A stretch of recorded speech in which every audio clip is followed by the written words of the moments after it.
Hello everybody and welcome to the best of Season 3. In this episode, the dynamic trio are back, as I'm joined by both Adam and Andrew to discuss some of the weirder entries into the Terminator franchise. This episode was a lot of fun to record, and we hope you enjoy. In the year 2020, a red panda and a talking sandwich began a podcast called Chatsunami. As the podcast grew, they began attracting the attention of the dreaded podcast bots. Now, in 2022, beginning their third season, they must make their way through all of the Terminator films. Wait, even Genesis? Yes, even Genesis. Oh man. Well, at least it's no Birdemic. Welcome to Chatsunami.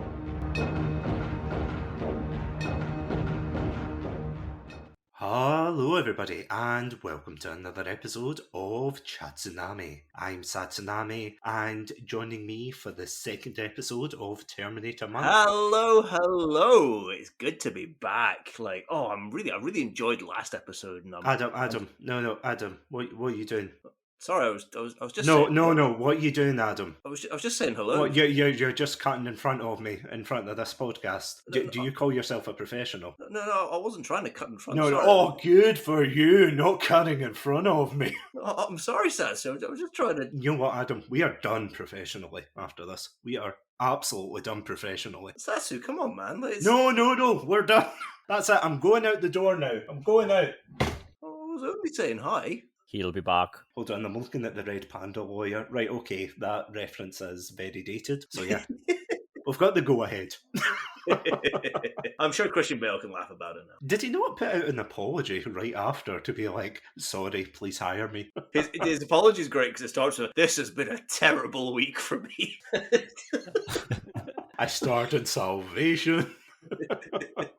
So, yeah, as you might have heard in the background, we have another very special guest who has travelled all this way to help us against the fight against the podcast bots. It is none other than the one and only Greenshield. Greenshield, welcome to the fight. Talk to the hand. Hi, everyone. I'm glad to be able to talk on Terminator Month this time. Unfortunately, I was chosen for 3 and 4, so we'll get my views on those films. Better than later on in the series, so yeah, excited to chat about it. I mean, to be fair, these are your favourite films in the franchise. Oh, not just the franchise, just in general. These are the best movies ever made. It is very surprising to me that it's not received as well. Like I had a look and I was expecting Oscar nominations, Golden Globes, but like 33% of Rotten Tomatoes, that just seems unfair. Absolutely. These are underrated gems, said no one ever. Indie classics. Indie classics, yeah, for all the wrong reasons. Cult classics, if you will. As you might have twigged on by the fact we had our Christian Bale freak out, and yeah, honestly, we are going to be talking about Terminator 3, Rise of the Machines.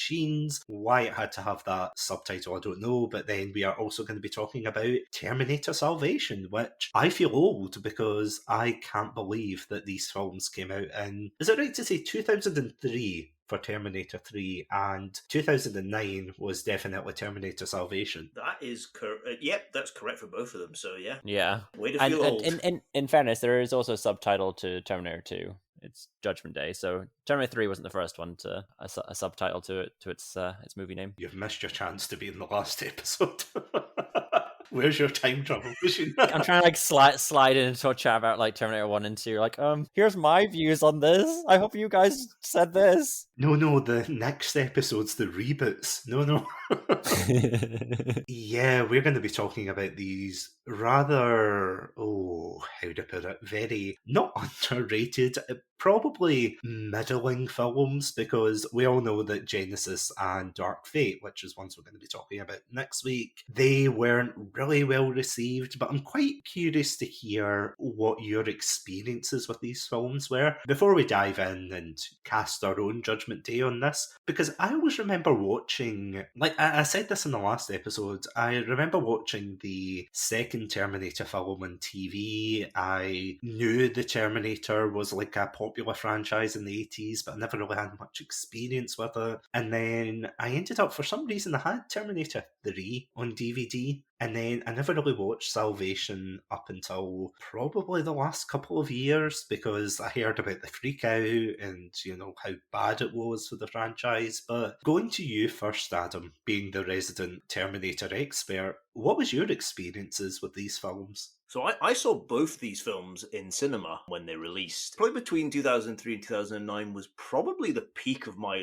love of the whole kind of Terminator franchise. Like, don't get me wrong, I still love Terminator 1, Terminator 2, but I'm not as devoted to the whole franchise as I was between those 2 years. Because, as I said in the last episode, I remember seeing trailers for Terminator 3 and being very interested by it. And I mentioned it to my mum, who was and is a big fan of the first two films. And so she showed me both of those films just before we went to see Terminator 3. Went to see Terminator 3. I loved it. I was absolutely in love with the Terminator franchise. I played a lot of the games that came out in the years afterwards, also in the run up to Salvation. I remember reading lots about Terminator Salvation, about hearing about its story, about the cast, about what was going to happen, and getting really excited and really enthused for it. And then I went off to see it. Must have been the first couple of weeks that it released. So this really was I was really into the whole franchise during these years. And what about you, Greenshield? Were you the same when these films came out? Did you have a positive relationship with these films, or? Yeah, I had a very positive kind of impression to be honest, of both these films when they initially came out.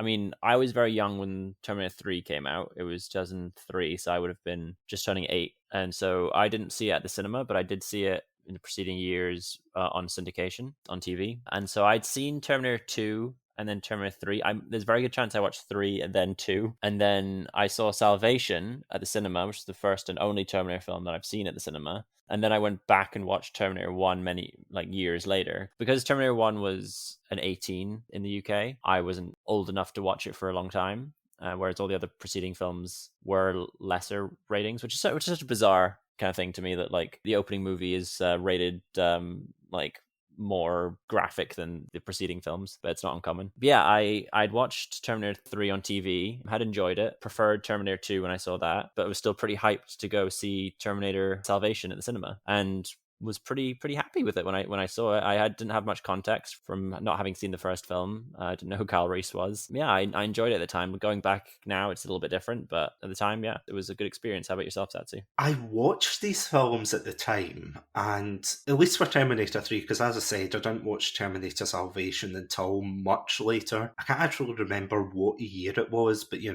that's kind of ironic because Terminator timelines are all iffy. But for Terminator 3, I actually do remember having this in DVD. I remember watching it quite a lot. I remember liking it well enough at the time, but I don't really have any memories of saying, oh, this is fantastic, because you know what it's like when you're younger. You have all these flashing lights and everything, and oh, look, it's a cool robot fighting another cool robot. But when you get older and you start to really think about Terminator 3, you think, this is maybe not as good. And I'm going to be honest, Terminator 3 for me is probably the most depressing in the entire franchise. When I was younger, I genuinely considered this to be the most depressing, and kind of slight spoilers here, but we are going to be talking about spoilers for these two films. But yeah, the fact that it ends with a very strong ending and they really commit to that ending, and you come away from it and you're like, okay. It's not the upbeat humanity versus machine story. Terminator 1 and 2 have really dark moments. They have very serious aspects, but yeah, for Terminator 3, it's they kind of just say, nah, the other two films aren't, not that they aren't canon, but it's they almost don't matter. And I know that's kind of a thing that Salvation, Genesis, and especially Dark Fate pick up on much later to try and reignite that spark. But yeah, to me, this was quite a depressing film. But see, without any further ado, will we just jump into this and discuss what we like about these films, what we don't like about them, and have our very own Chatsu freakout about these movies? Let's go for it. Let's do it. So we will be right back. We just need to move to maybe a safer location, but then again, I don't think the podcast bots are going to come for us if we're talking about Terminator Salvation. I think we're going to be safe. Hold on tight, listen to these transmissions, and we will be right back. We'll be back. Welcome to Chatsunami, a variety podcast that discusses topics from gaming and films to anime and general interests. Previously on Chatsunami, we've analysed what makes a good horror game, conducted a retrospective on Pierce Brosnan's run as James Bond, and listened to us take deep dives into both the Sonic and Halo franchises. Also, if you're an anime fan, then don't forget to check us out on our sub-series, Chatsunami, where we dive into the world of anime. So far, we've reviewed things like Death Note, Princess Mononoke, and the hit Beyblade series. If that sounds like your cup of tea, then you can check us out on Spotify, iTunes, and all good podcast apps. As always, stay safe, Stay awesome, and most importantly, Stay hydrated. Join me, Slade, and my two co-hosts Joey and Tim. over at the Video Game Club, where once every 2 weeks we review a video game, not too dissimilar to a book club. Podcast. You can you can find us at the Video Game Club on all good podcast providers and some sketchy ones as well. For Terminator 3, this is a bit of a weird one. Adam, do you mind if I explain what happens in this film? Because I know you really want to take up Terminator Salvation. I am happy for you to take the baton here and lead, as long as you pass it over to me for Salvation. Are you okay with that, Greenshield? Yeah, go for it. Because I know, your heart was set on it, but...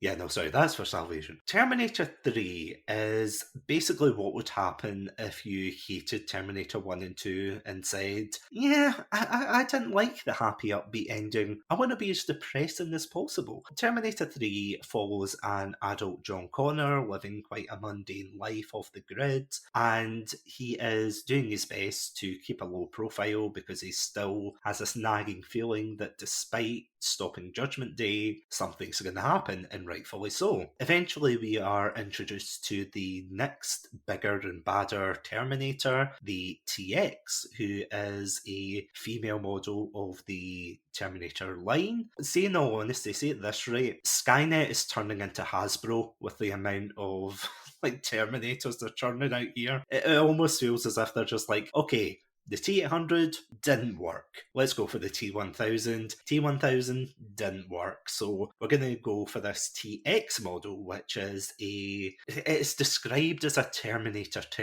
So it kills humans easily, but then it also kills other Terminators, supposedly, because it's got a big flamethrower. But we'll get onto that. The whole film revolves around John and Kate Brewster. They are trying to both escape from the TX and try to prevent Judgment Day. Doesn't really work that way.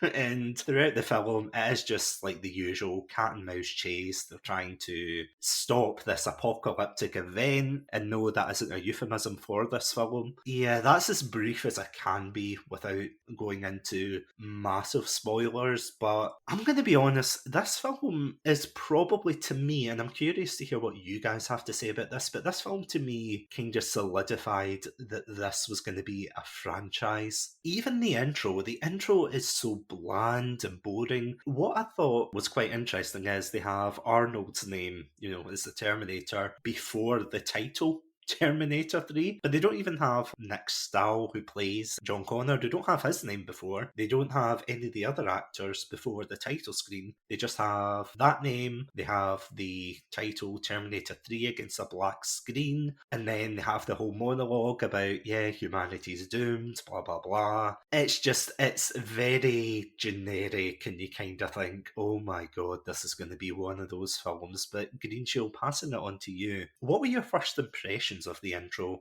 especially in comparison to like Terminator 1 and 2? I mean, I can understand why Arnie's name is there and not anyone else's, because I mean he's the consistent kind of factor, and he's who people know as the Terminator. So I can understand why they would do that, because that's why you're coming to see a Terminator film to see Arnie, and that is one of the big things. We'll get to it later on when we talk about Salvation, but one of the big things about Salvation is the lack of Arnie for a Terminator film, when like that is really why you're there to watch the movie. You want to see the sort of cheesy Arnie kind of lines and that kind of stuff. And so I can understand personally why they would bring Schwarzenegger as like the main kind of focus of the movie. Going on to the monologue there by John Connor, I didn't really pay much attention to it, to be honest. It just kind of felt like one of those kind of boring kind of introductions to it all. Like I knew what was going on, so it didn't really seem necessary to do that. But like, I guess he's trying to set the scene so we understand. I don't think the others had a monologue to begin with. That could be Terminator 2 did. Terminator 2 did, yeah, that's right.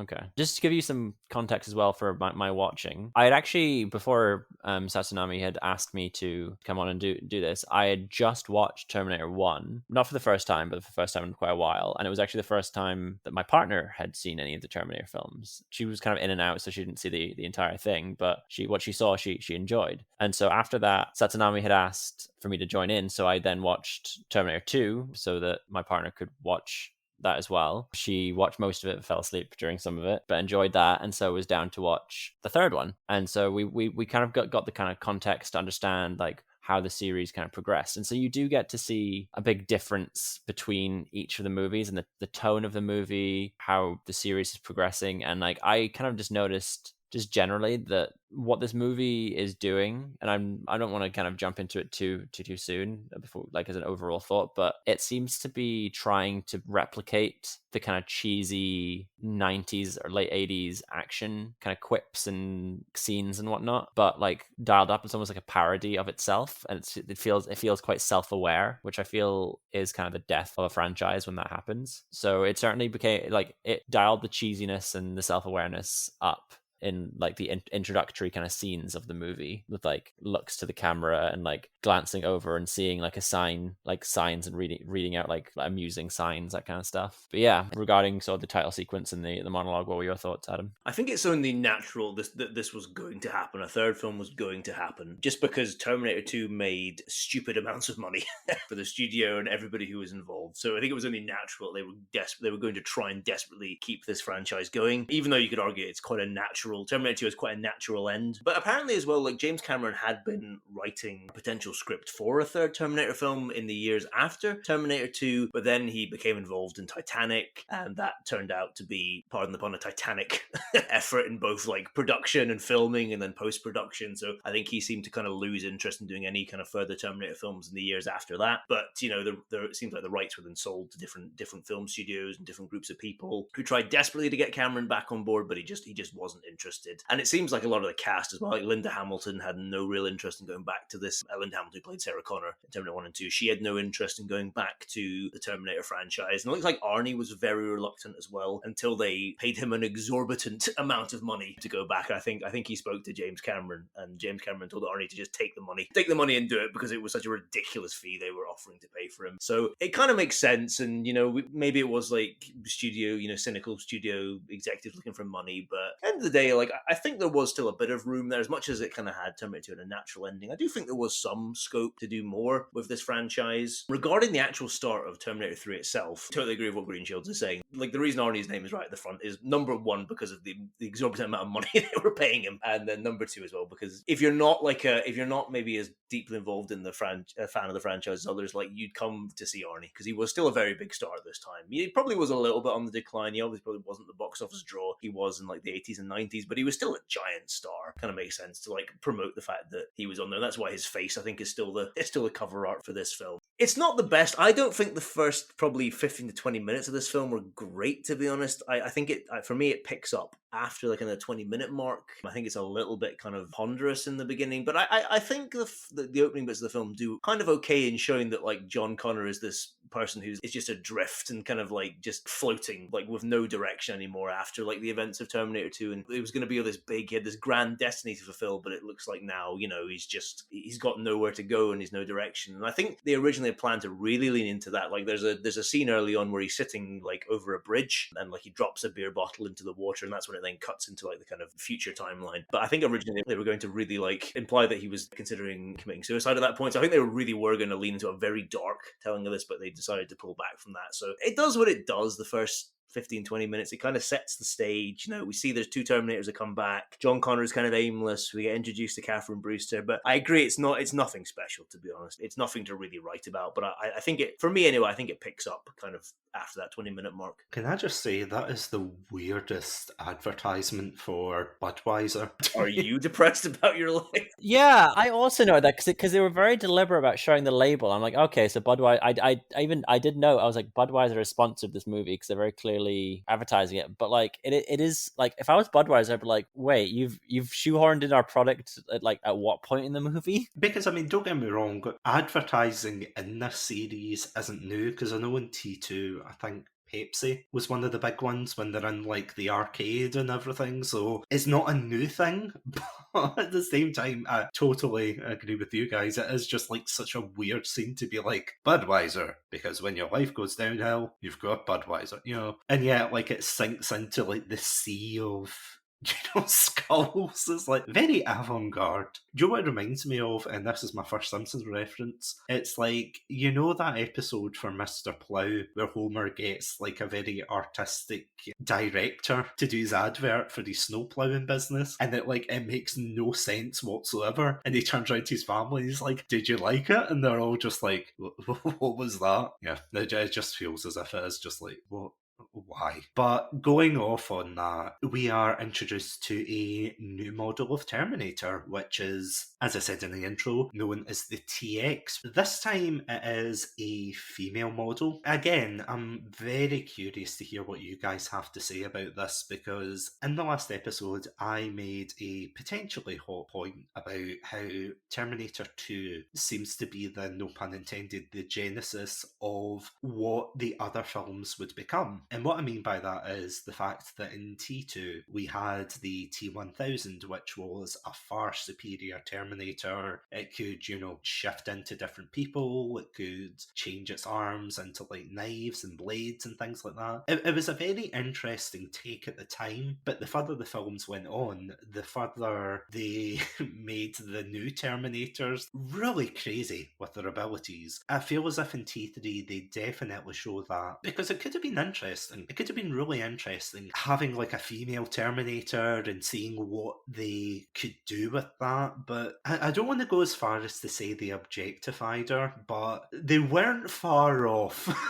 So what I assume happened in Skynet was they were like, we've sent 2 male robots back. Robot HR is on our ass. We need to have a diversity robot hire. We got to have a woman robot go back now. And so they send her back in time. I'm just kidding, by the way. The panda lawyer is shaking his head furiously. It did seem very strange. I do think that they paint themselves into a little bit of a corner after T2, because one of the clever things about Terminator 2 is if you've just seen the first Terminator and Arnie was the bad guy and you come in, you assume that what we later learn is the T-1000 is actually the Kyle Reese equivalent of the Protector that's come back to protect John Connor. Chatsunami, Adam, and I don't know if you guys had kind of picked up on those kind of like hints that like that's what they were going for. But like when I was watching with my partner, she had zero idea that Arnie would be the good guy in Terminator 2. And so she was so convinced that this guy who was pretending to be a cop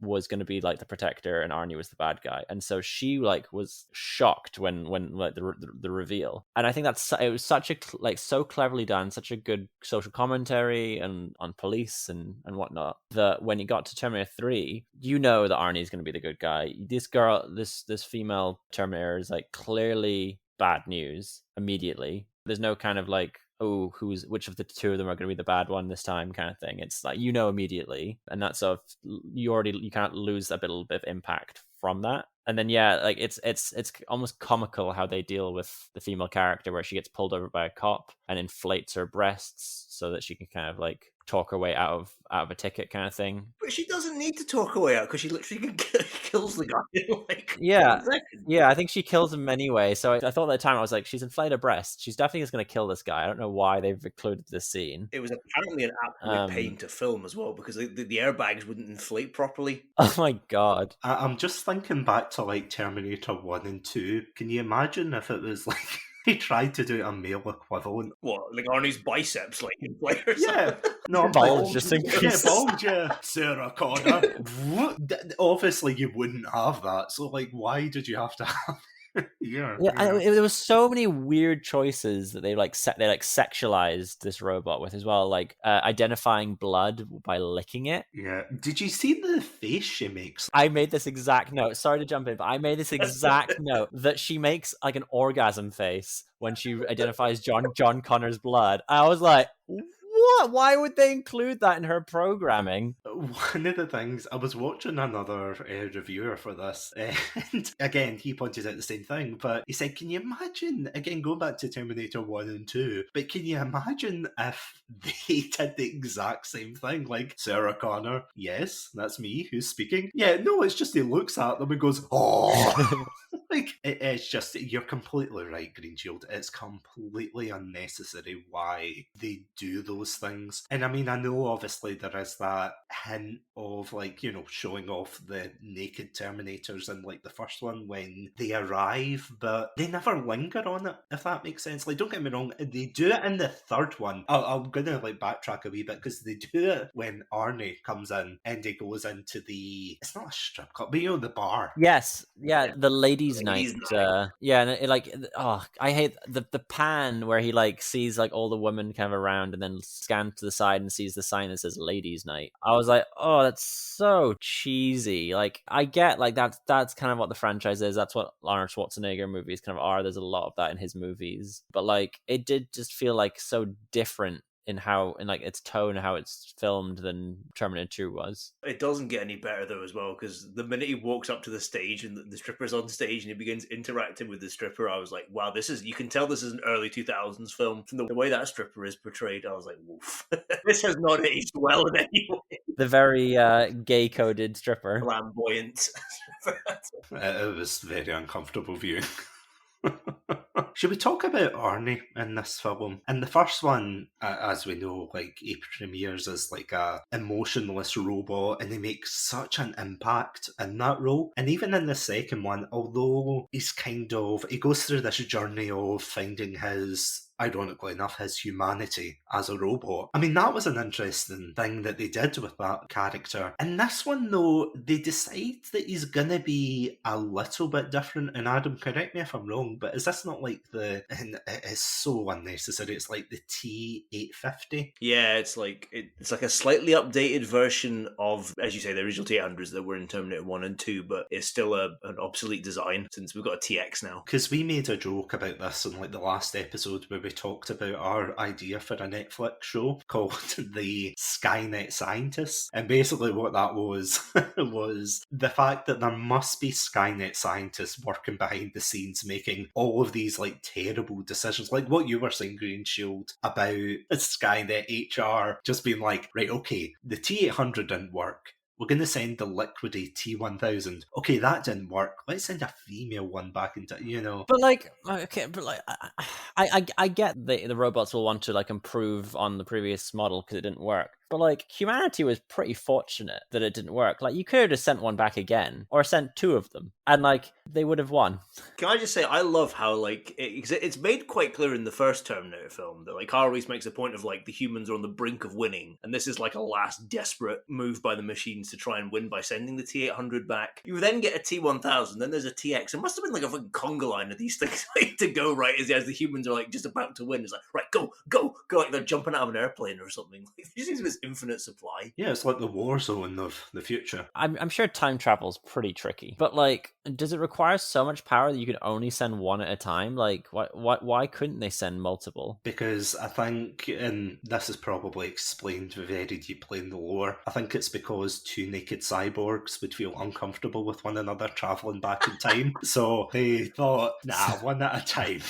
It's like, can you imagine them just making eye contact and being like, nah, I didn't sign up for this. I signed up for killing humans, but going into the past naked, that's where I draw the line. And because of Skynet HR, you know, they have to comply with that. So, to be honest, Skynet's own undoing was making an HR department to be honest. But what are your thoughts about the action in this film? So, going to you, Adam, like, what are your thoughts about the action? Because I'm going to be honest, there's quite an interesting scene where there's like a huge chase scene, and granted, it goes on for bloody ages, but it's where the TX like controls all of these cars. How that future nonsense works, I don't know. But apparently, there's a scene where a crane crashes through a building and they didn't have the money for it, and Arnie actually took money from his own paycheck. I think it was 1.4 million, or it was a ridiculous amount, but he took that money and he funded that particular scene. I'm going to be honest, I'm just going to jump in right ahead.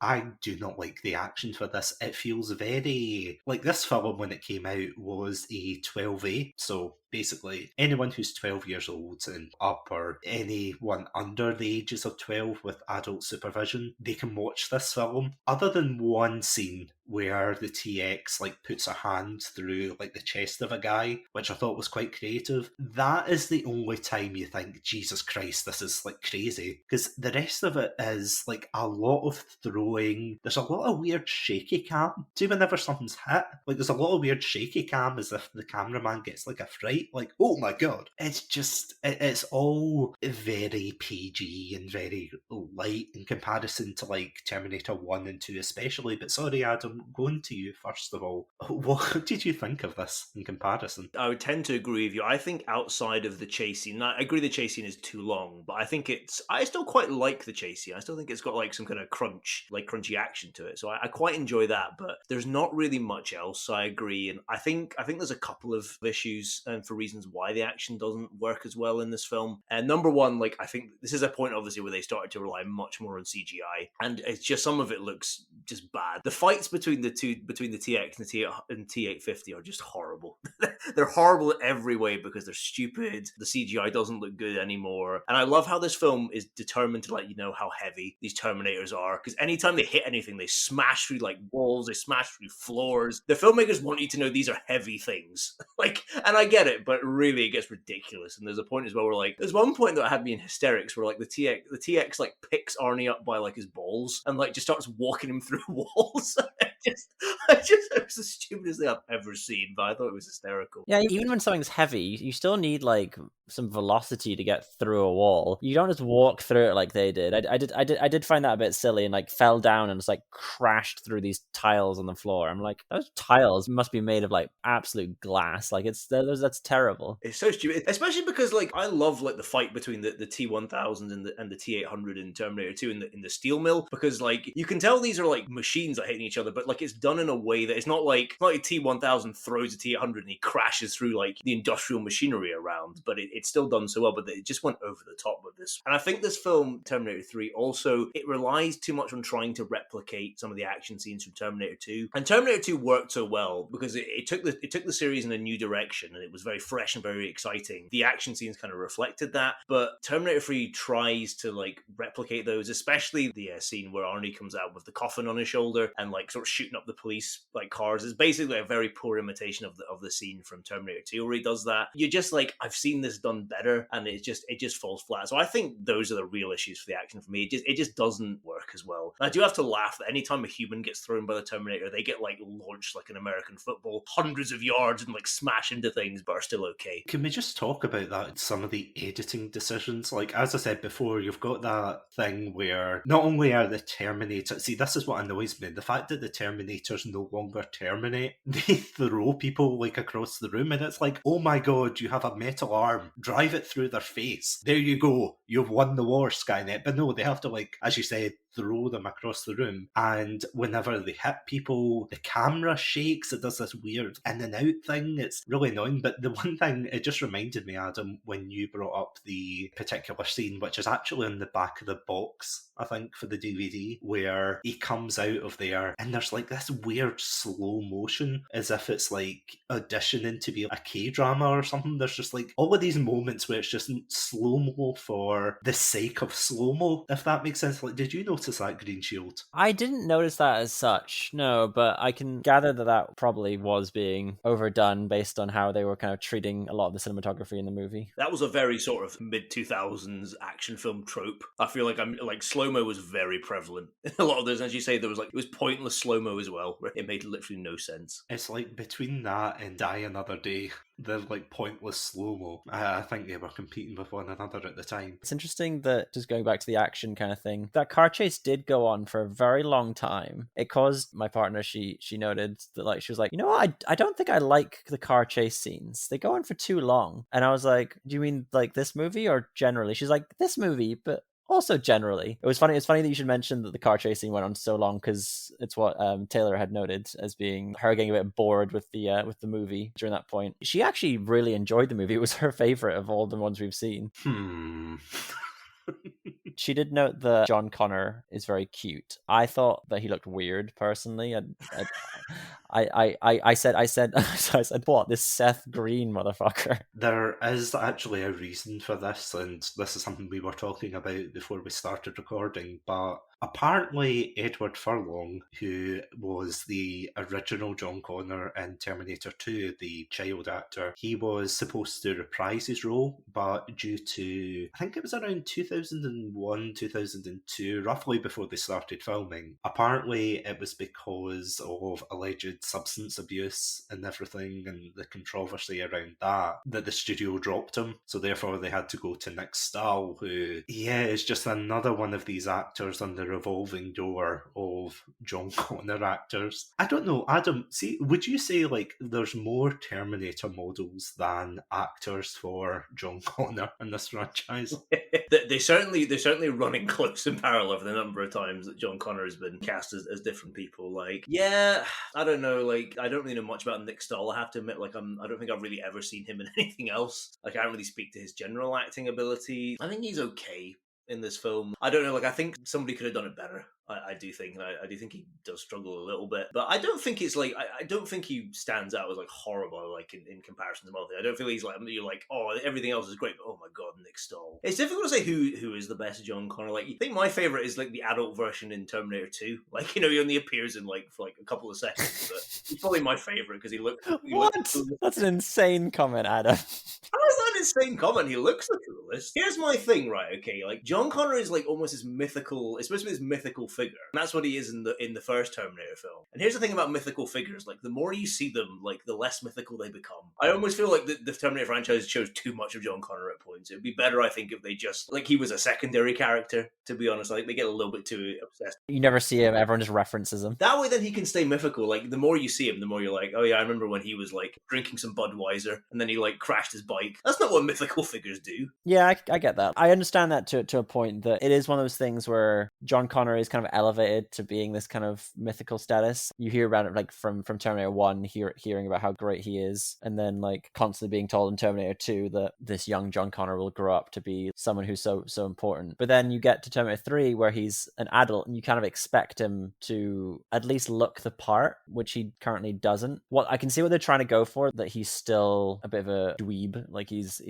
kind of like that's what I'm looking for. He's not grown up since Terminator 2. Yeah, he's a bit of a waste of space, and so he has like a lot of growing to do to become that person, and the start of the war kind of forms him into that person. But yeah, I don't know. I found his character to be quite annoying. I don't think he looked the part. I feel like he looked like a kind of standard early 2000s punk 20-year-old. I cannot agree more. And going off of your point, Adam, I completely agree with the fact that he is like this mythical, historical figure, because all of us share that common bond as well, that we're all history nuts. And the fact that you learn about like a mythical figure, like someone who is held in such high regard, and the only reason they seem to be using his name is because he's John Connor, and they don't seem as if they know what to do with John Connor. I mean, for God's sake, he gets locked in a bloody kennel cage. The hero of the resistance of the future gets locked in a dog cage. You're like, really? And then he gets like beaten around, and he's quite moany, I have to say. Like, there's a particular scene where later on in the film he's talking to the T-850 and he's saying, no, we snubbed Judgment Day, like, you know, a child, like, no, we already went to the shops. Of course, Arnie turns round and says, negative, we only postponed Judgment Day, which, again, that's kind of the moment that the whole franchise is doomed, when they're like, oh no, we can churn out as many sequels as we want, we don't care. That's probably kind of a good point before we move on to Terminator Salvation to talk about the actual ending of this film. As I said in the intro, I find this horribly depressing, this film, because they basically commit to the idea that despite Terminator 1 and 2, Judgment Day was always going to happen and there's no way to stop it. And don't get me wrong, they do it in the most stupid way, where they're like, oh, a virus has hit everybody. And they actually have a point in the film where one of the characters, I think it's Catherine's father, says, like, he's the head of, or one of these military generals, and he says going after this virus is like going after a fly with a bazooka, but they still go after it anyway because they're paranoid that this virus is going to mess them up, and then it turns out it's Skynet and everything. Well, in defense of that, he doesn't want to. Yeah, he does, you're right. He doesn't want to use Skynet. I think it's the president that calls in and delivers the final order to initiate it, and he kind of has to agree to do it, and then sees that it's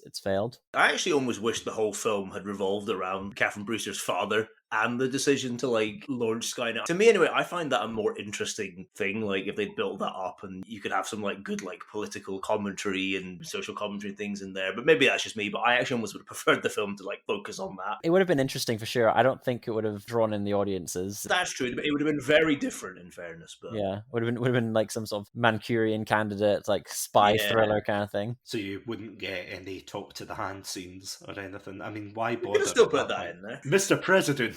Talk to the hand. And then it reveals the president is Arnie T-850 Arnie. Speaking of, like, Arnie in this particular sequence, because it mostly focuses on the cat and mouse chase between the TX and the T-850 and John Connor and everything. But every so often they cut back to Catherine Brewster's father trying to, and I keep calling him that because I don't actually remember his name. I think it's Robert, I think is his name. General Brewster. General Brewster, or that idiot who stood still in a conflict situation while he got shot to death. But anyway, I know. It was his daughter being impersonated. I guess he was pretty confused. Yeah, but he has the weirdest look. It's almost as if he just seen two of his daughter. He's like, what the hell?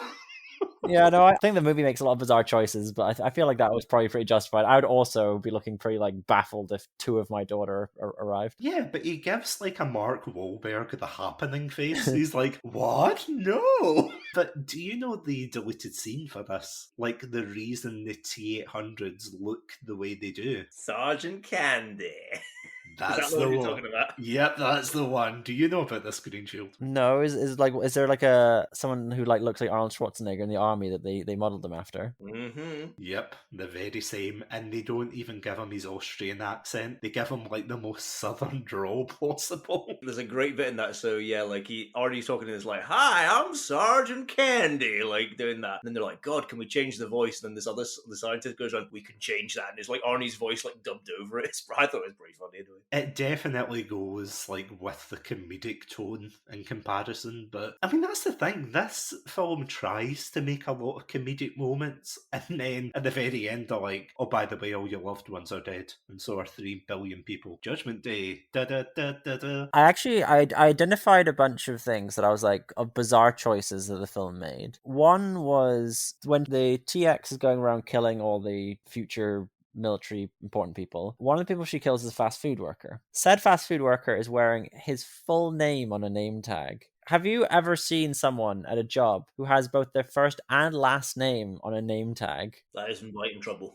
Yeah, that's such a weird thing to do. Like, I've had my first name on things, but, like, you would never have your full name. That's a bizarre choice. I also noticed that when the police came to talk to, quote-unquote, Catherine's fiancé, who had been killed and was being impersonated by the TX, to tell him about the news about Catherine, they updated him on where the case is currently, like, where they think she might be. And it's like the police would not keep you abreast in that way until they had like found and secured, because they don't know for a fact that it's her. So you're not going to be like, oh yeah, we think that she's over by this gas station up the highway. Like they wouldn't do that. That's such a bizarre choice. And then being like, oh yeah, we'll bring you along to go find her. Also, you would completely arrest that guy the minute he's like opens the door. He's like, yes, and it's like your fiance's missing. Oh no! Like he is screaming out like I've killed her and buried her in the backyard. Like you would instantly arrest that guy. Yeah, another strange choice is later in the movie when the TX like reprograms Arnie to be on her side. She's got like a smirk on her face. This is a robot. Why is it like he, I'm winning? I noticed that when she's about to die and the look of fear on her face. Like the robot wouldn't feel that. There's no like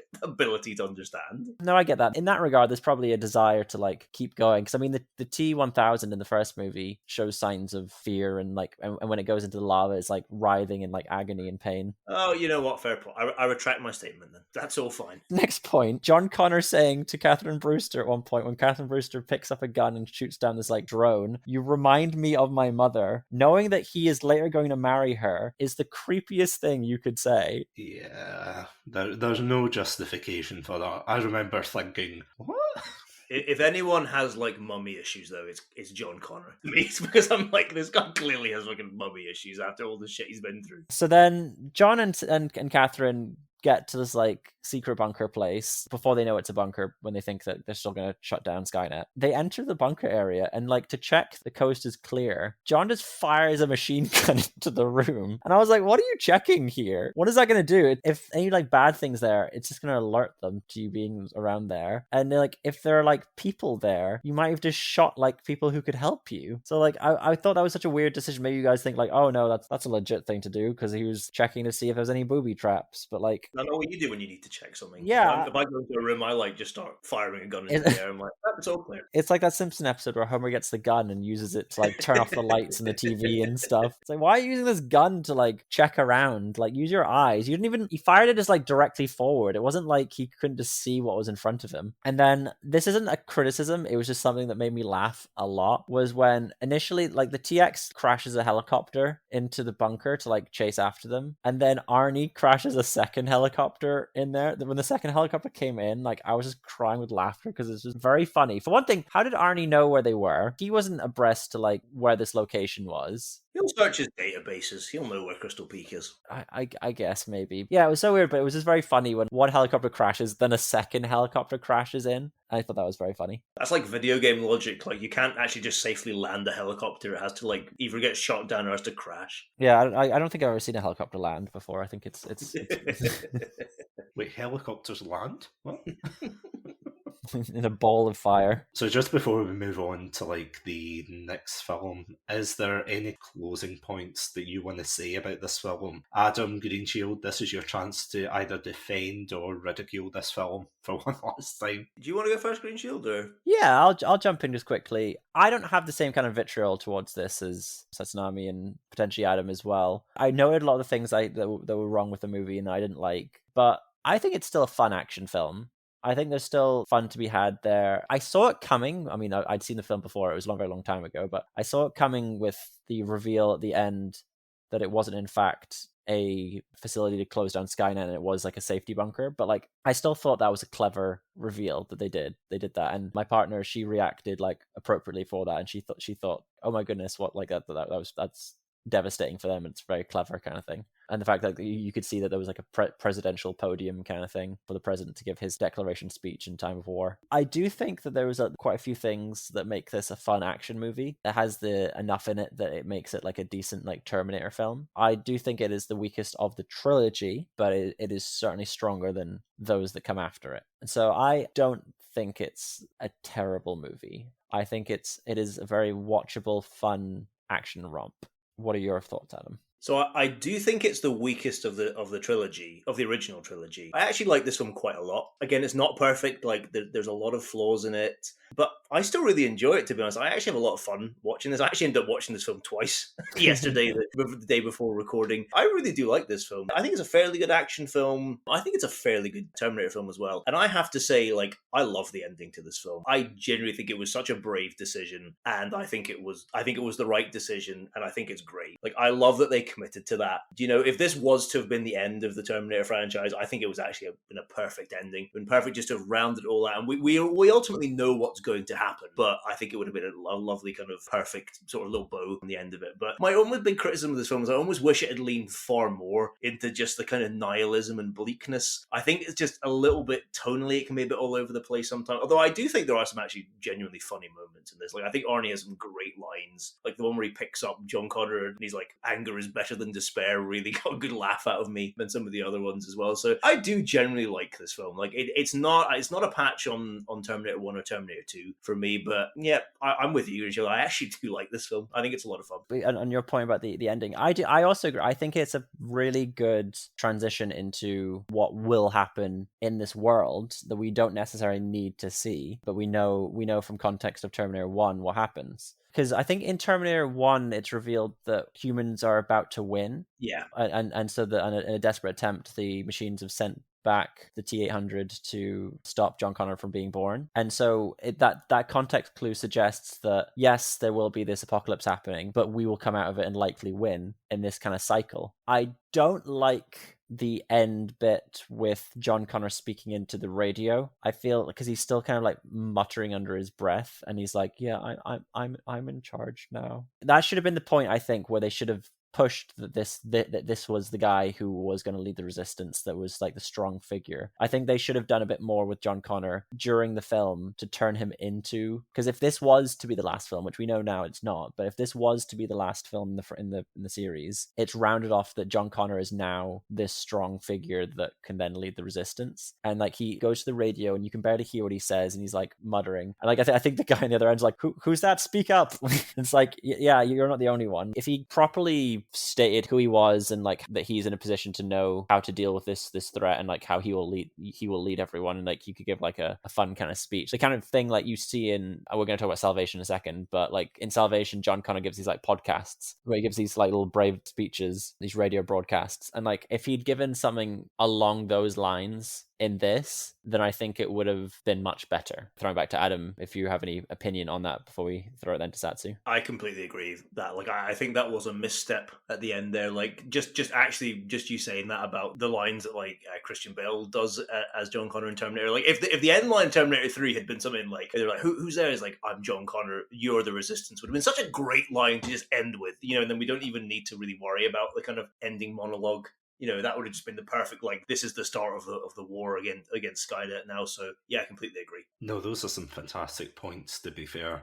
Honestly, my kind of closing point about this film, it's a film that definitely, as you guys said, it's not the worst of the franchise. It definitely, there's bits that could have been done better, but there's a lot of whiplash in this film. You know, you've got the comedic moments, like, for example, if you took a screenshot of naked Arnie in that ladies' night scene, and then you just take like a scene of like Manhattan or something getting blown up by a nuclear weapon, you wouldn't connect the two films together. At the same time, I totally agree with what you were saying, Adam. It is good that they did just commit to an ending. They didn't try to say, "Oh, it's another T2 or another T1." But my conflict for this film is just the fact that it does feel almost like they are setting up for like a franchise. It's not like T1 and 2, you know, they had very closed endings where they wrapped a bow and everything, and then for Terminator 3 they're like, "Oh no, Judgment Day is going to happen." So I do agree with you. I think that the nihilism aspect could have been explored a bit more, but at the same time, there are a lot of fun scenes in this. There's a lot of action that, although it maybe goes on for quite a while, at least they have fun with a lot of the actors, you know, with the TX, with the T850. And Greenshield, going on to your point, I totally agree. I think John Connor spends the majority of the film moaning about not wanting Judgment Day to happen for obvious reasons. It's not like saying, "Oh, I don't want ketchup with my fries." It's more like, "I don't want the world to burn." But the way, as you said, it's almost like a school child going up to give a presentation and being like, "Yeah, I'm John Connor. I'm you. Hello." Overall, yeah, this film's not the worst. It's not the best of the trilogy, but it's certainly not the worst. And that segues very well into Terminator Salvation, which was released in 2009, and it is such a meme at this point that I remember when Adam and I went to see these films together. We saw a back-to-back feature where they showed Terminator 1 and then they showed Terminator 2 right after it. And I remember the guy or one of the staff members coming out and making a joke saying, "Oh, welcome to a double billing of Terminator Salvation," and everybody laughed and things. So this film in the franchise is really cemented as one of the worst ones. Looking at the future ones, and we will talk about that in future episodes, but looking at the other ones, I don't think it is the worst in hindsight, but it certainly doesn't make this film any better. Going to you, Adam, what can you tell us about Terminator Salvation? What is this film about? Okay, well, I'm going to quote the late, great Roger Ebert here in his summary of Terminator Salvation. So are you ready? Terminator Salvation. The story is, guy dies, finds himself resurrected, meets others, fights. That lasts for almost 2 hours. Thank you. I'm here all week. You know what? That's a perfect summary. I actually can't add any more to that. I mean, I don't know how I can improve on that, but the general plot of Terminator Salvation is we're now deep in the war between humans and Skynet. John Connor is a prominent soldier in the Resistance, but not quite the leader, and he's a bit of a rogue and a bit of an outsider. He's a renegade. He's a renegade, exactly, with a podcast, as Greenshield already pointed out. I too am a bit of a John Connor. What, you mean that, like, rousing speech at the end wasn't enough for them in Salvation? Apparently not. They needed more. So he is trying to basically find Kyle Reese and protect him because Kyle Reese is his father in a very convoluted way, but that's his goal. At the same time, we're introduced to a character called Marcus, who was a prisoner, who was executed by the state just before Judgment Day happens. But then Marcus is resurrected and questions, who is he? Why is he here? What happens? He goes searching for answers, and he happens to come across Kyle Reese. Surprise, surprise. We have the story of John and the story of Marcus, and they will intersect at many points as we barrel towards a climax of some sorts. And what a climax it is, because it is one of the most boring films I think I've ever watched. It's one of these films that has action for the sake of action. It reminds me a wee bit of Man of Steel, where it's just nothing but gritty action. And it feels very generic. I don't know how you guys feel, but it feels very generic. This is genuinely one of my issues, and you're probably going to laugh at this, Greenshield, but I was moaning to Adam about this. So in Terminator 1 and 2, we see glimpses of the future. We see like a very blue, purpley palette. We see all of these skulls everywhere, these machines with treads on them, like hunting through the debris, trying to kill humans, all these lasers firing around. Remember the lasers, because this is going to be very important in a second. Where are the lasers in this film? Where's the futuristic aspect of this? Because the only thing Terminator about this film are the T-600s, the T-800s, the stereotypical Terminator design. There's no lasers, there's no inkling of having like a resistance movement. They're all pretty well organised. They've got helicopters, for Christ's sake. They've got this massive army. So it seems almost as if it is just like the American army against Skynet, which, you have to focus on one part of the world, but it just feels very generic. It doesn't feel futuristic, bar obviously the Terminators and the machines, but Greenshield, do you agree with that? Yes and no. I do agree on the generic side. I do think it is very cookie cutter sci-fi action kind of movie. I've seen lots of films very similar to it from around that period. It doesn't really leave a mark so much in that way. But to the point you're saying about it's not future enough and what we see from flashes forward, I guess, in the other movies, what we're seeing those flashes forward is another like 10, 15 years into the future. And so presumably in that time, you then are developing these other robots like the T-1000, the TX. These machines haven't been made at this point in Terminator Salvation. Like Skynet hasn't developed much further along than what they've been able to make with the T-800s. So I can understand why it's not quite as advanced. The most advanced thing that I noticed was the gigantic scavenger robot thing that like grabbed people. Sorry, you mean the most silent gigantic Pacific Rim looking. Yeah, I don't know how it snuck up on them. Like every step of it would shake the ground. So that was very bizarre. And it took like the girl star who's mute was the only one who like realized it was coming. Yeah, like there's not noticing like a Terminator sneaking up on you versus, as you said, like this gargantuan machine that like hisses and goes, oh, as it snatches you. These people genuinely act like Skyrim NPCs. You know that way when you sneak and you fire an arrow at their face and then they just go, oh, must have been the wind. They all had buckets on their head. They weren't able to see this. Whatever, the child snatcher robot come up and get them. Child snatcher robot. I like that. The chitty bang bang robot. Another robot design. So this is me directly talking to the Skynet scientists here. As I said before, in Terminator 1 and 2, you see these robots that fly around, you see ones that have tank treads, because, you know, you're going to be on battlefields that are very, very uneven, right? You're going to be in ones that you have to roll over, and it is a very brutal image, because, you know, if you think of a tank, they're very brutal and massive hulking war machines and things. It's the same with these ones in Terminator.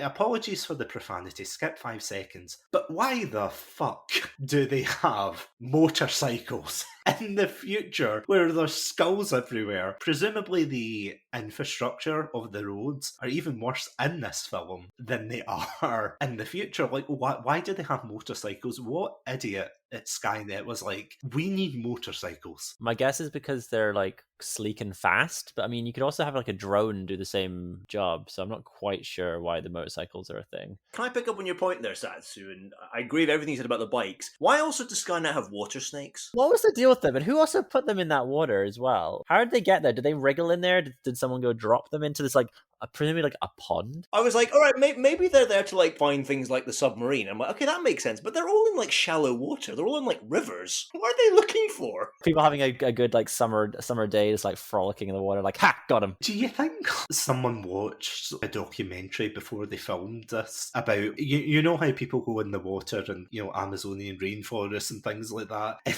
they have all these horrid creatures just underneath the water? Do you think they watched that and they were like, I want something similar in my film? What, you want water snakes? You want electric eels, literally electric eels in your film? It's like, yeah, why? McGee watched both, as you say, like the horrifying Amazonian nature documentary, and he also watched The Great Escape, because watching this film, I could not believe how many references there are to The Great Escape in this film.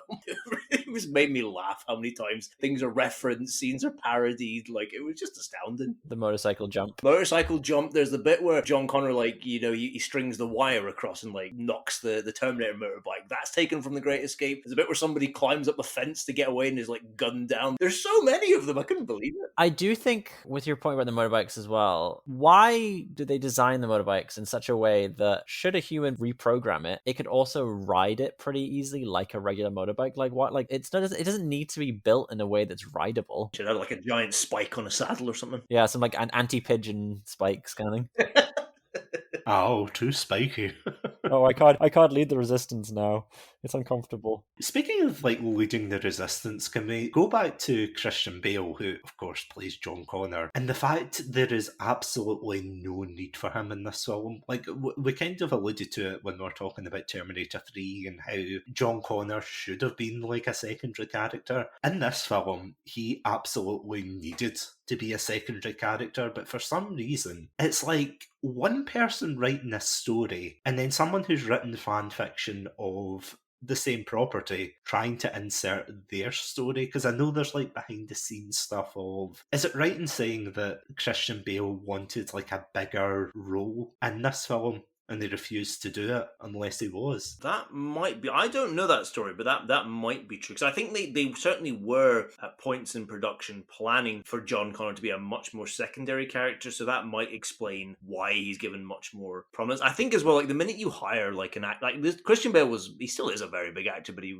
was especially a rising star at this point. The minute you hire somebody like that, you're kind of almost backed into a corner of making them sort of front and center. He doesn't really do anything in this. Like the worst thing thing. This is probably up there with one of the worst and weirdest scenes in human history, where he wants access, for whatever reason, humanity has like this base in a submarine, which you think, okay, that's kind of makes sense. But then he's like, oh, can you give me permission to come on board? And he's like, no, we can't. And keep in mind, this is a very stormy ocean. And they say, no, you can't come in. And he's like, okay, I'll jump in the goddamn ocean just to go in. And then he gets berated by Michael Ironside, who plays like a general. He does this big thing like, do you know we had to send out like our rescue crews just to get you? How did he survive that? Like, it's bad enough searching the oceans for other things, but searching the ocean for someone in the middle of a storm, it is weird. It's like a very jarring scene when you're sitting there like, really? Is this the leader of the resistance? Like, trying to kill himself constantly? Like, I mean, what did you think, Greenshield? Yeah, I'm not sure I know the scene you're talking about, to be honest. I don't know if I missed that scene. Do you remember it, Adam? It's very dark, and I know the scene you're talking about. Like, you might have missed it because it's like near pitch black in the thing, and then like, yeah, as you say, we don't even see John Connor jump into the ocean. Yeah, that's strange. I don't know, like, all the acting in this film doesn't feel great, and I don't think it's all to do with the actors. I think a lot of it's to do with the writing for some of these characters, but as well, like, I don't know, I forgot as well, this was obviously this was the time Sam Worthington was a big star as well. Oh my god, sorry, On you go. Sam Worthington is the same character in every movie he plays. Like, he just plays the like really confused about everything that's happening around him kind of guy. I think I've seen him in 3 things, so I don't have his full sample size, but in Avatar, in this, and in Clash of the Titans, I want to say. Yeah, he was in that. He's always just like so confused by everything around him, and he just has a constant like perplexed face going on. You know what you can add to that list as well? He also voiced Alex Mason in Black Ops 1 and Black Ops 2. Really? Yeah, so you can add the confused, like,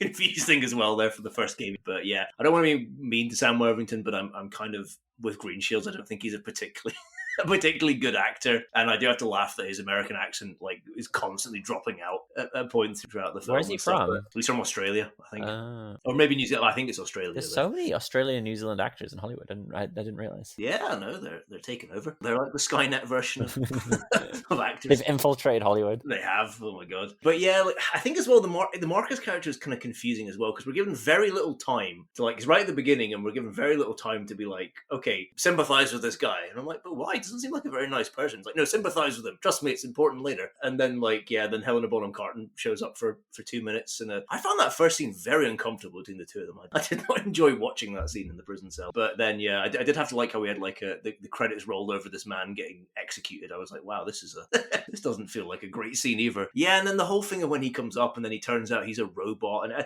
I feel like as well, I feel like they felt at this point it couldn't be a Terminator film unless they had a good robot in there. It felt like it was like, well, we can't not have a good Terminator in the film, where this film would, like, if he had just been a regular human or whatever, like, it would have made no difference. The machine thing, I think, just kind of it just confuses the plot. And I feel like the problem with this film, like, as a film, is I feel like the first half has just so many, like, competing subplots that it's kind of like a bit of a mess. I think it gets a little better towards the end because they kind of shrink down and start to converge. So we've got Marcus trying to find out who he is. We've then got the fact that we find out he's a robot. Like, what's happening there? We've got the secret signal that's going to shut all of Skynet down. We have John Connor looking for Kyle Reese. With Kyle Reese trying to survive in the way. There's so many things happening. It's just like they really needed to just, I think, strip it back a bit and just focus on a couple of things. And I think that would have made for a much like tighter and better experience. Going back to the has to be a good robot, it's like you have to see both sides of the argument. Both sides need to be represented. Like maybe there's some good robots out there. Do you know what it reminds me of? And this is slightly off topic, but I'm thinking of like another sci-fi franchise that I keep thinking, what would happen if they had a PR department and how many would quit in day one? So I was thinking back to Star Wars and how, you know, how the Empire takes over and everything. And back in the day when it came out, all they had were the stormtroopers and everything, and they had like Darth Vader. And although a guy in like a creepy mask and everything doesn't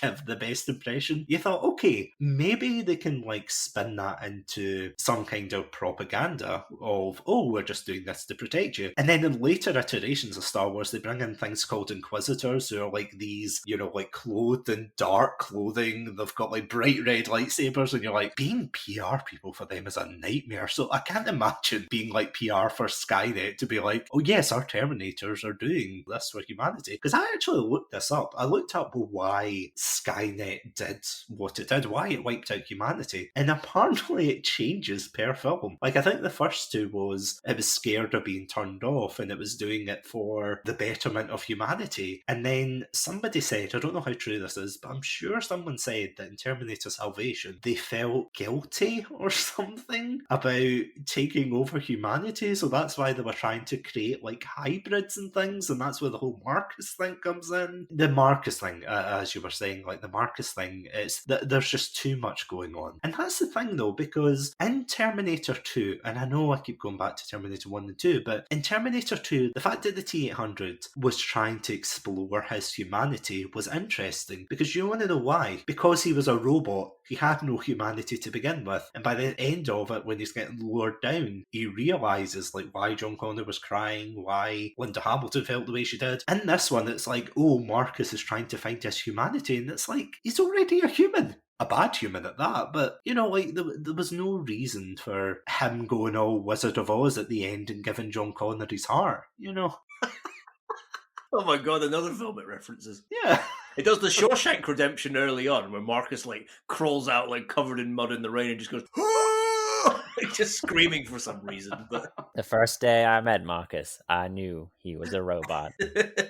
They can borrow another tagline from The Wizard of Oz. If they only had a brain. That's all I'm saying. Like, and then to like continue on that point, Skynet's plan with Marcus at the end, where it's revealed like their entire plan was that Marcus would befriend Kyle Reese, have Kyle Reese be taken into Skynet, which would then lure John Connor to come and rescue him, because Marcus would make contact with John Connor as well, and the two of them would sneak in together, just so that John Connor could be brought into Skynet headquarters to terminate him. And then at which point Marcus would then go, oh, okay, I'll join Skynet now. What was the logic from Skynet that would be like? At one point I think they said that like they took a risky kind of decision, which is very unusual for Skynet, but it seemed like a lot of risky things and like a lot of things that would need to like pay off for those things to work. And then at the end of that Marcus would decide, yes, I realize I'm a machine, I'm gonna stay with you guys. Of all the organs that they could have taken out of Marcus, why did they keep his brain? I mean, I know they had like the chip inside, but he could have torn that out easy. Why didn't they just give him a cybernetic brain? I guess because he needed to think that he was himself and human in order to infiltrate. And so like if they'd made him a robot, then he would have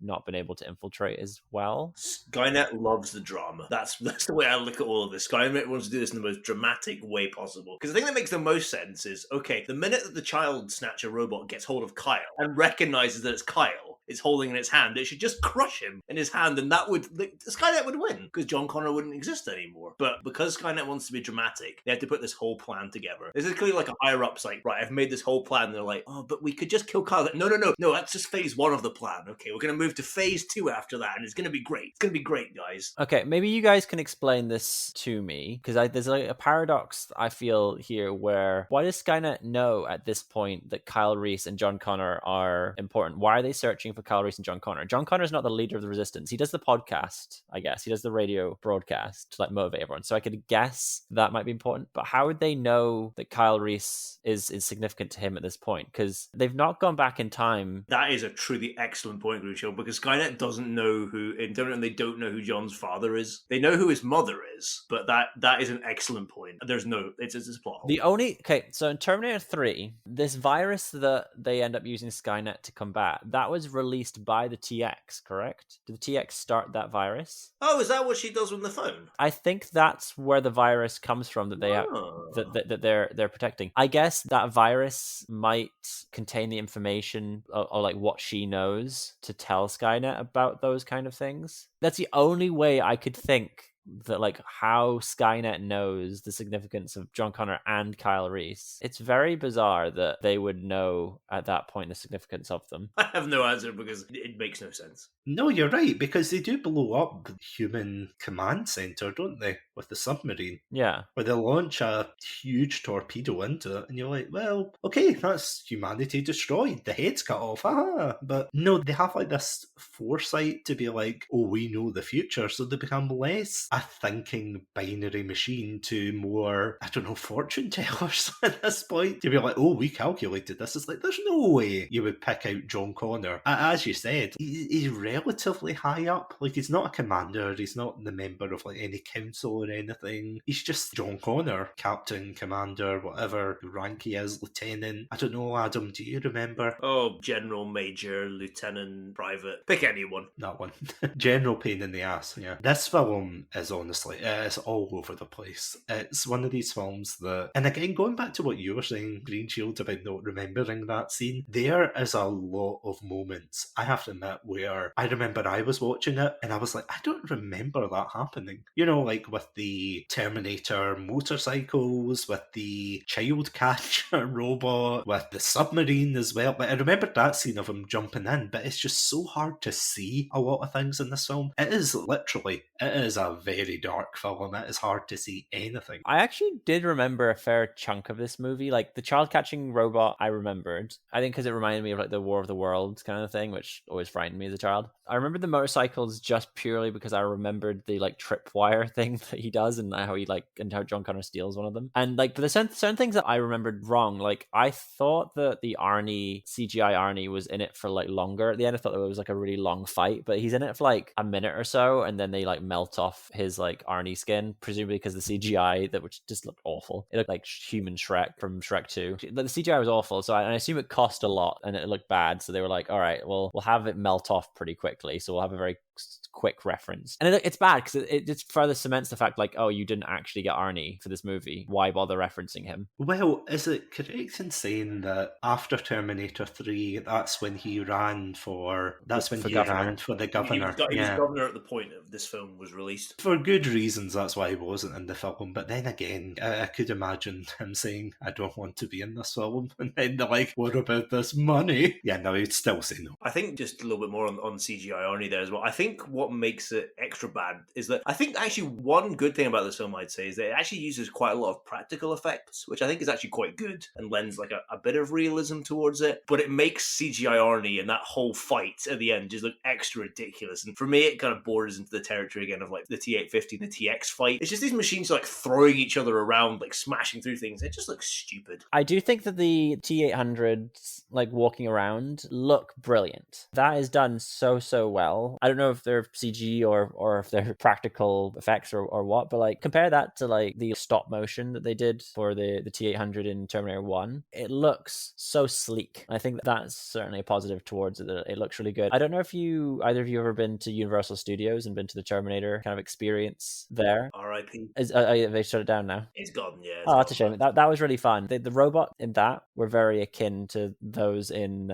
Salvation, and so like that's kind of that's how I view the Terminator robots. And so like when I went back and watched Terminator 1, then I was like, oof, they did what they could at the time, but it looks rough kind of thing. This is me. I prefer the stop motion to the to the smooth motion. That's probably not a popular opinion. That's just my own. But because I find stop motion very frightening, unnerving. So it works. Yeah, it's certainly uncanny, I think, is the. I can see your point though. Like that's a very personal opinion to me. So like I wouldn't blame anybody for sharing your opinion. Yeah, like and I did like the fact that they included things like the T-600 and stuff, like the ones that have like the rubber skin and stuff, and is that attempt to try and look human but really don't at all. My only problem with that is that like they don't look human, but the thing that gives them away is the giant freaking minigun that they're carrying around that you can see from a distance and be like, that's probably a robot. I don't see many human beings holding a minigun with one hand. I never played it, but they remind me of the Warhammer 40k. Is that what it is? Warhammer 40k? Yeah, it reminds me of like one of the kind of Marines from that. Yeah, no, that's a fair point. Most of the effects aren't overly bad. Greenshield, I will agree with you on that. The T-800 Arnie at the very end is a bit rough. Like, no offence to Arnold Schwarzenegger, but the effects like are terrible. So the fact they blasted his face off that probably did the CGI some service. But this film is just all over the place, to be honest. Like from the action to the effects. As I said before, it doesn't feel like a Terminator Terminator film at times, bar having the Terminators in them. Skipping ahead, as we were talking about there with the ending, what did you guys think about the ending? So, to kind of fill in everyone else, the ending basically culminates at this Terminator camp. Is that right in saying, Adam? Is it like a... Because I can't actually remember what the Terminators do with the humans. It's like, do they take their skin? Do they make them work on Terminators? Like, what's the deal? I wasn't clear on that either. Yeah, if Adam's able to clarify that, that'd be helpful. Because I was like, why are they like farming these humans? Because I was thinking about the Matrix and how they use them for batteries. I'm like, no, that's the Matrix. That's not what they do for Terminator. So I wasn't sure. I don't know there's probably like a book or some like deep lore that explains. So I don't know that, but the way I always took it, and going from how the first film describes it, because the way that Kyle Reese describes the future is that in the future that he grew up in, it's like there is no human resistance. Like the machines have basically won, and what they've done is that the humans who haven't been killed in the nuclear war and like the initial sort of takeover have all been like rounded up into these kind of camps. It's basically implied it's very much like a Holocaust type thing where, you know, the camps are there for the extermination of humans, but some are kept alive for things like body. I mean, sorry, this isn't incredibly dark, and do apologize for this, but it's like they're kept alive for things like body removal and some work tasks and things like that, but they're eventually going to be exterminated. And then John Connor kind of is the one who like brings it all together and like creates a resistance and like breaks the humans out of the camps, and that's when the resistance is formed and they begin the proper fight back against the machines. It seems like in Salvation, this seems like a main kind of major Skynet location, which is like part manufacturing plant, part command center, but also part kind of concentration camp style. And I guess the humans are there to be killed. There's some kind of elements that obviously when they get off the robot and they're going to get like shuffled into the camp to begin with, there's those kind of overtone to it and everything. But I'm not really sure. Like, I don't think the film really wants to go into what's going to happen here and stuff. But like, my guess is it's something like that. It's like an extermination type thing. I do wonder, like, I noticed there's like those like CAT scan kind of machines at one point. So I wonder if it's like research purposes, so they can like study the humans and like understand them. And so like if they do make robots to like infiltrate the humans, that like they can be more convincing. Yeah, like that's probably a fair point as well. Yeah, that's kind of my thought. It might be also like, I mean, what they used Kyle Reese for was to lure people in and be less likely that the humans would bomb their factory because they know that they might hurt other humans, so they might be using it as like leverage against the humans. I can't remember if they actually do touch on that in the film, if they're like, oh, it's because of these humans that are there, and this stuffy general's like, we gotta attack now, and you know, John Connor's like, I'm the hero of the resistance, we don't attack now, and you know, it's like back and forth, and you're like, oh, sweet Jesus, just attack it already. And yeah, you end up getting this huge battle scene where all the resistance members and prisoners are running away, and the big showdown between the T-800s and John Connor just gets absolutely annihilated and killed. And as I alluded to before, Marcus gives his heart up for John Connor to live. Now, just before we kind of talk about our final thoughts and our thoughts on the ending, Adam, you had like a very interesting piece of trivia for an alternative ending to this film. Yeah, so this absolutely fascinated me. I revealed half of the ending before we went on air, but this absolutely blew my mind that this was supposed to be the original ending to Salvation. So here we go. So the original ending was to have John Connor killed, but his image would be kept alive by the Resistance grafting his skin onto Marcus's cybernetic body. Now that is wild. That is wild to begin with. But then Marcus was then supposed to murder Kate Brewster, Kyle Reese, and Star. I don't particularly like the ending to Terminator Salvation now, but that original ending is wild. Like, I don't understand what they're going for. So that they don't know, they can't like spread that it's not the real John Connor. You mean the first bit, why his skin is like grafted onto Mark, which is wild to begin with. Like, that's some like Leatherface, like, you know, shit there. But like, yeah, so I guess to keep the idea of John Connor alive. But then the fact that like Marcus then murders Kate Brewster and Kyle Reese and stuff. Yeah, that's what I'm saying. Like, are we killing them because they were like present and they knew that it's not the real John Connor, and so to stop them like telling anyone, they killed them? I guess, but because John Connor's dead, it doesn't matter now that Kyle Reese dies, because to me it's correct. Like, I don't get, like, I can kind of, the first bit is crazy and wild to me, but I kind of can get it to an extent. It's in that second bit that just, I'm like, was this just like a shock for the sake of being a shock? If You can kill John Connor and have Marcus replace him and pretend to be him, so long as like the likes of Kyle Reese don't know. So then because then Kyle Reese can still go back believing in John Connor and then give birth to the original John Connor, or impregnate Sarah Connor to give birth to the original John Connor. Like, yeah, if you kill Kyle Reese, then that ends. And like, Catherine Brewster is then supposed to send Arnie back in Terminator 3 to protect John Connor after John Connor is killed by that same Arnie. But at that point, it could have been Marcus John Connor, and so maybe that's why Catherine wasn't as upset in the situation. They were able to reprogram Arnie instead of just like destroying him. I don't understand what the hell was going on with that original like ending. Like, as I say, I don't particularly like the endings in the film. It's okay, I don't think it's anything special, but I don't get what they were going for with that. Like, and I don't really like Genesis for the way it kind of messes up, the Terminator timeline. But this one I think would have been worse. Like, I don't know what the hell would have gone, after that. So that's wild. Like, Samson, do you have any thought? Do you have anything to like make sense of this, or like any thoughts? Because it just blew my mind reading that. Well, if you read the Wikipedia page for this, you'll see that there's like a deep and interesting lore answer for this. But yeah, we'll save that for the next episode. No, I have no idea. As horrific as it is, and you gave me into trouble for this, Adam. You were like, you can't put skin over guns and send them back in time. What is this then? Do you know what? I apologize for giving you crap for that. That seems like a tame, logical take now compared to what I've just read. I would rather see guns wrapped in meat bags than John Connor's skin like peeled off, stretched over Marcus's like metallic body. They're not even similar sizes. Marcus is huge, and John Connor's kind of like God, slim. It's so stretched and rotten. Is it like those Botox faces you see where it's like the skin peeled back? Oh my god! Are my beautiful Kate? It's like no, and then the film just ends. Divorce. Anyway, would you fuck me? I'd fuck me. Oh, no! Oh my god! So we went from the Shawshank Redemption to fucking Silence of the Lambs over here. Talked about Terminator 3 having a depressing ending, but let's not forget Salvation was going to end with the death of an 8-year-old child. Well, I mean, Terminator 3 ended with the death of like a billion 8-year-old children, so... I know, but we didn't see that at the end of the day. We didn't get to know those billion 8-year-old children. And that's really what was the issue of Terminator 3, that we didn't get to meet those 8 billion children. Well, that's like I can't believe I'm quoting Joseph Stalin on the podcast, but that's the old, like, the death of one man's a tragedy, the death of millions a statistic. So moving on to our final thoughts. This is why Terminator and Soviet Russia.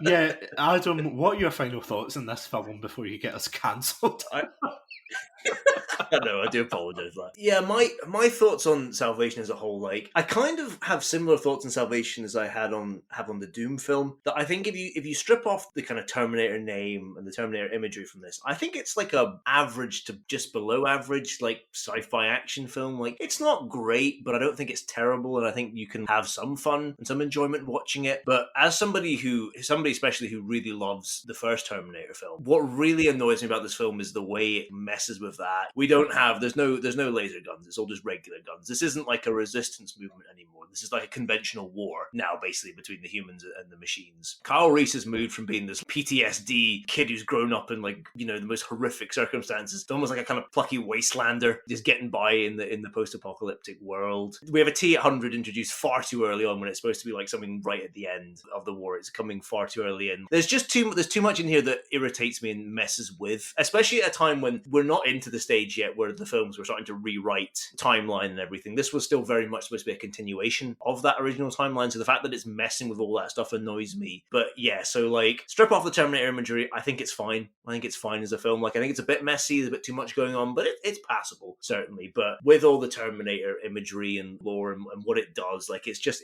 the anchor again that just weighs it down, and I don't really care for this film. I really don't care for it. Yeah, jumping in there I kind of echo the point there. I agree, if it wasn't a Terminator movie and it was just like a sci-fi robot war movie, it would be a 6 or a 7 out of 10, I think. I think probably closer to a 6. Like, it's passable, it's enjoyable enough. I think it's hindered by it needing to be linked to the Terminator franchise, because it then brings it down, because it's then a weak Terminator film rather than being a semi-decent sci-fi film. It's a tricky one because it leaves a sour taste in your mind because it doesn't really fulfill either role particularly well then. What are your impressions then, Satsunami? Well, seeing as this is Adam's favourite film, I don't want to step in too many toes here. Oh, good for you! I'm going to go Christian Bale on your ass. You know what I love. That's actually very scary. Please don't. It's a joke.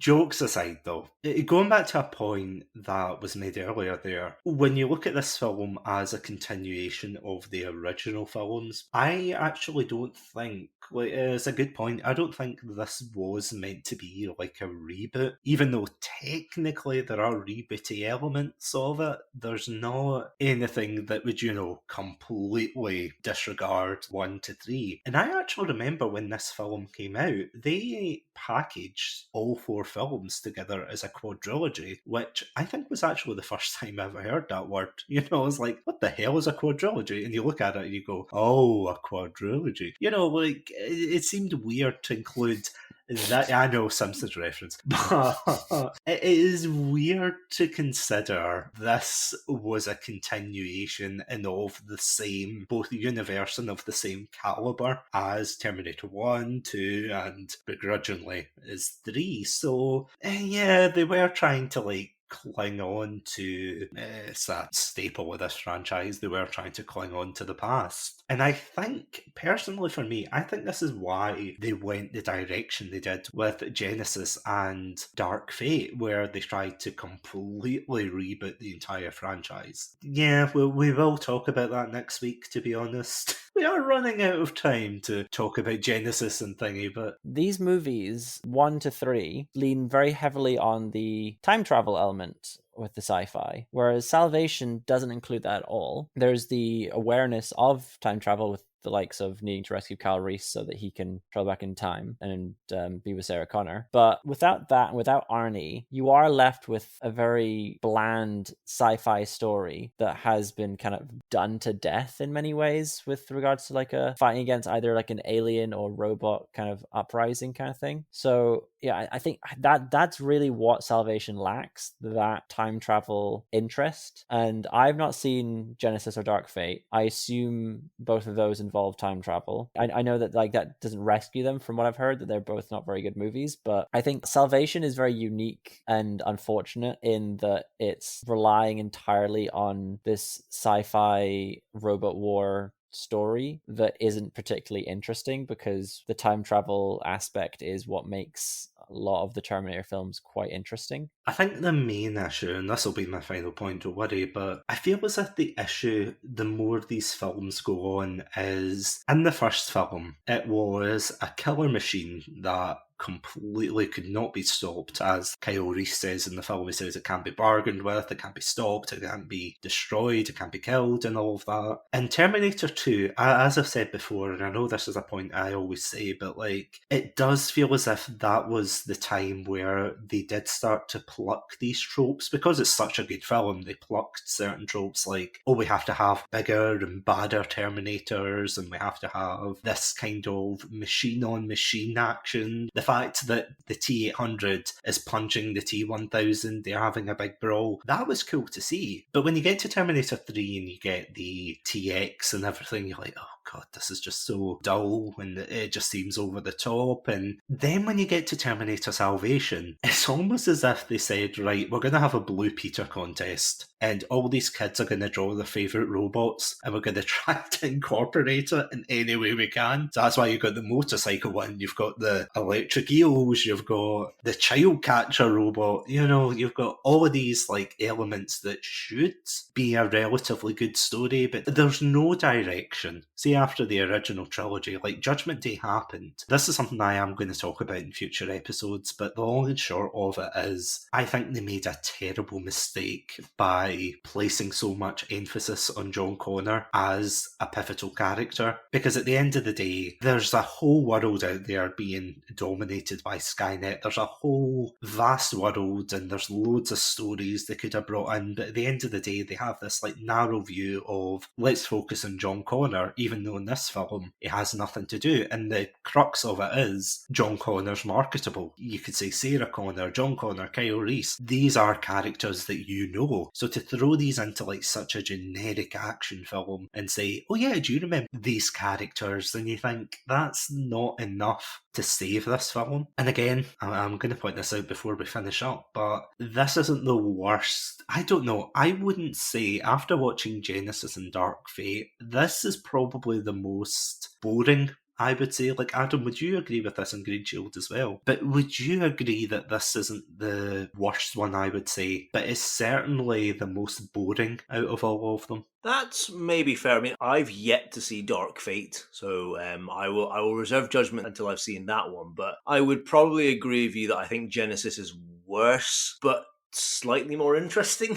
For like what it's trying to do and some of the decisions it makes. Well, I agree that this is quite a dull film. There's not all that much to really get excited about or get completely angry about, despite the fact that I had a little bit of a nerd rage at the lore changes. I don't think there's all that much to get really worked up about. I mean, ironic since Christian Bale just freak out, but I would agree with you generally on that point. Yeah, I agree as well that I've not seen either Genesis or Dark Fate, so I can't say for sure, but like it is the least interesting of those I've seen. It is my least favorite of those that I've seen, but I figured from what I've heard of Dark Fate and Genesis, I probably would enjoy this more than those ones. But again, I can't say that for sure. I do think that there are some things I do like. I know you guys aren't as fond of necessarily all these acting choices, but I quite liked Anton Yelchin as Kyle Reese, and rest in peace, Anton Yelchin. He passed away a number of years ago, but I think his portrayal of Kyle Reese was very interesting. There was a lot of Tom Holland about it, which was quite interesting, and you can kind of see his kind of ingenuity in this film. I feel that like would progress and build